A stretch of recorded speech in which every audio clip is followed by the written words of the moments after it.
Hi, friends. This is Pastor Bev, and I welcome you to our podcast, Grace and Truth with Pastor Bev. And today we are going to talk about Ash Wednesday because that's coming up next Wednesday, is Ash Wednesday. And maybe we'll even do something a little bit different for our podcast next week. I don't know. It's kind of in the works. But um, in my faith traditions growing up, we didn't celebrate Ash Wednesday. It was not part of the Free Methodist Church that I grew up in. It was not part of the Evangelical Church, the other church that I grew up in. And I don't remember it from my stepdad's Lutheran church, but it was probably there. But by that time, I was in my teens, and I, just truth, didn't go that much. But so I don't know exactly when the United Methodist Church started practicing it, but it is a tradition in the Catholic Church, and it is a tradition in the Anglican Church, which is the Church of England. And because the Methodist Church grew out of John Wesley, who was an Anglican priest, that's one of the reasons why we celebrate Ash Wednesday and celebrate Lent. Although I don't know if celebrate is really such a good term, because most people don't have a real positive view of Lent. They, it's like this time where, like in the Catholic Church, you can't eat meat on Fridays. I'm sure that you probably heard of that, and that's why a lot of restaurants have their Friday fish fries, or at the VFW or what have you. So I'm not really a fish eater, so I couldn't tell you. Um, so the reason why we started celebrating Ash Wednesday and Lent is right from Jesus.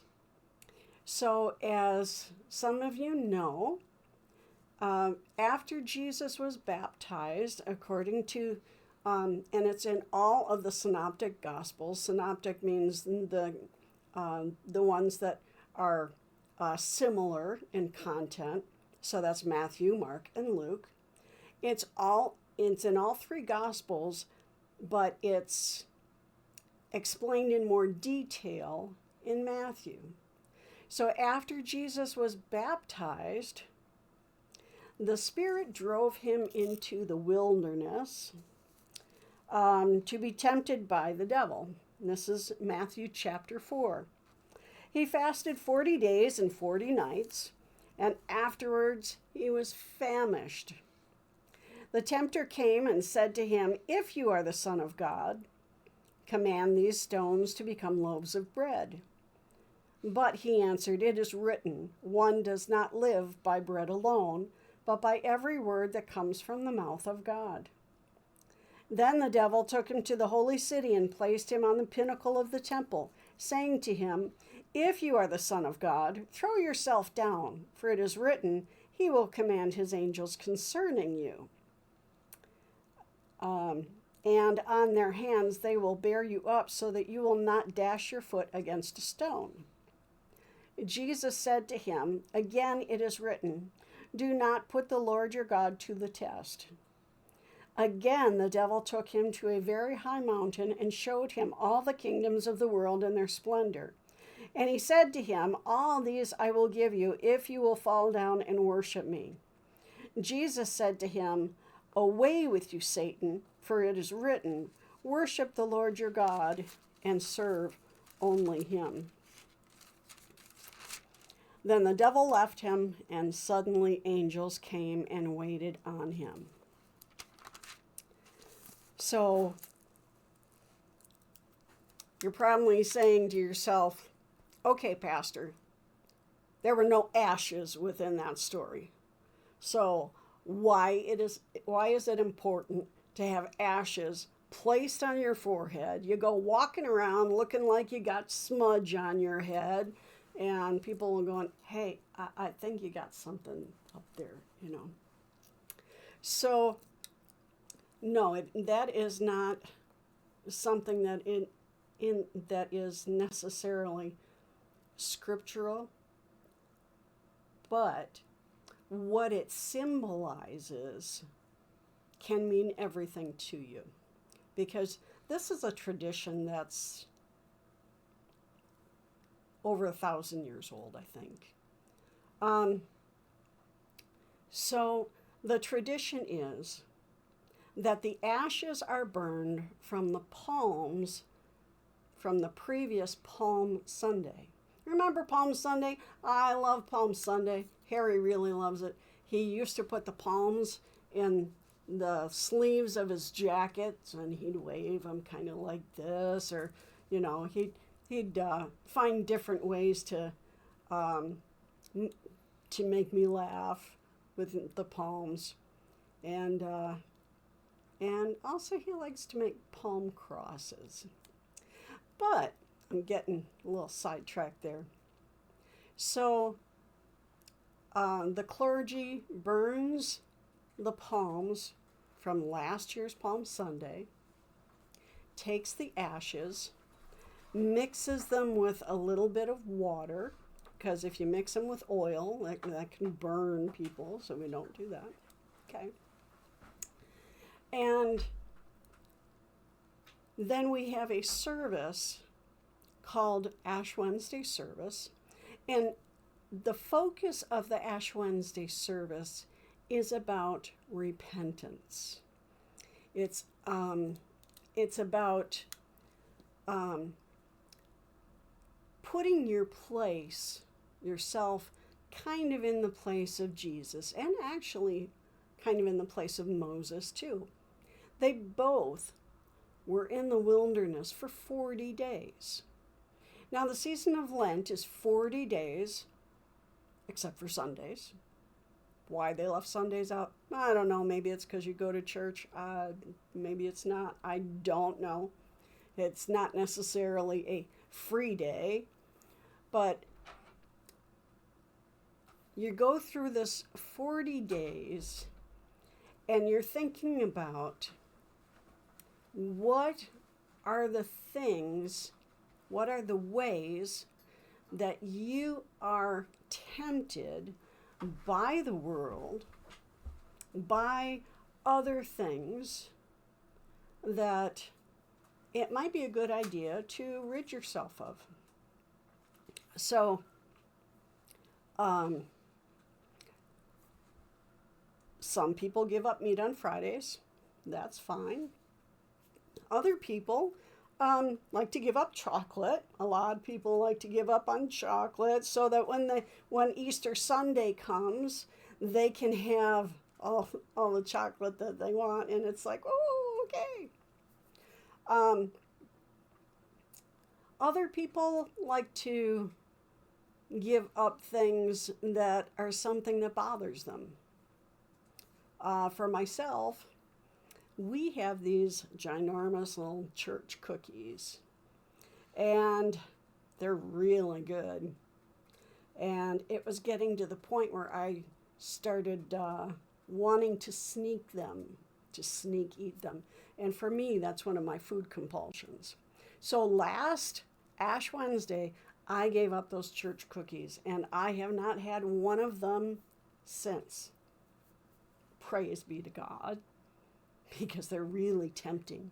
Every time I open the refrigerator door in the church kitchen, I see those cookies and I go, oh. But that's a temptation for me. Sweets are a big temptation for me and for a lot of people. Our daughter Christine used to give up Doritos every Lent.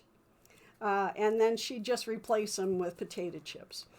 Now, I don't know if I'd kind of recommend that. It's not about replacing something that you like with something that you like a little less.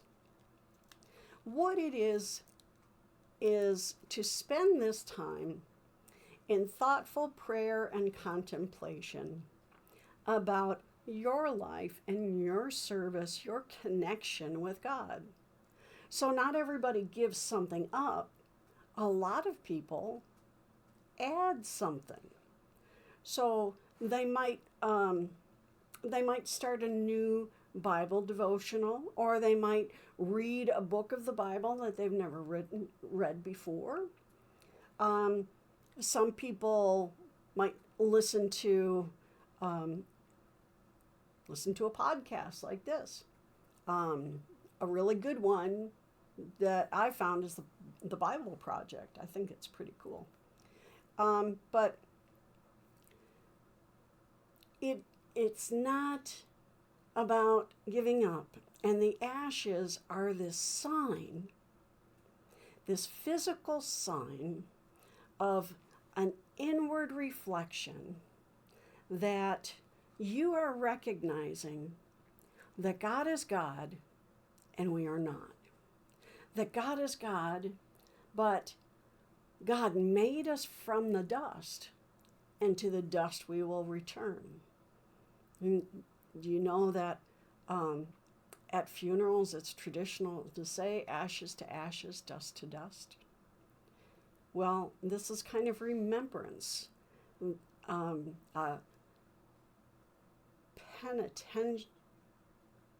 Penitent, a time of penance where we grow closer to God and we give things up to God in a way that is significant for us. For me, that's what Ash Wednesday means. So there are going to be Ash Wednesday services. If you're not part of our community, I'm sure there are going to be Ash Wednesday services at churches where you are at, and I would urge that you go to them. My favorite Ash Wednesday service is the one at downtown Muskegon at Central United Methodist Church.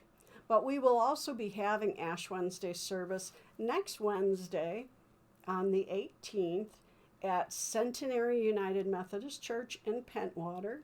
It's going to be a combined service between Mears, Hart, and the congregation of Centenary. Plus, we're going to have a speaker that I've never heard before. And he's from a different denomination. So it should be kind of cool.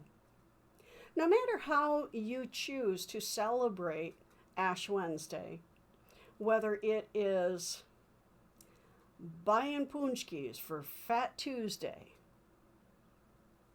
And why do we have Fat Tuesday? Because Wednesday is Ash Wednesday, and that's when you give up the sweets and so forth. And people used to clean out their cupboards, and that's why they would make all the stuff with flour and sugar and stuff, so that they could observe Lent. So I hope that's answered a couple of questions for you guys, or maybe it's brought some more up. If it has, you're free to call me, email me, text me, however you would like. But we will see you next week with another edition of this podcast, Grace and Truth with Pastor Bev. And all during Lent, we are going to talk about some of the Stations of the Cross. And I hope you will join us.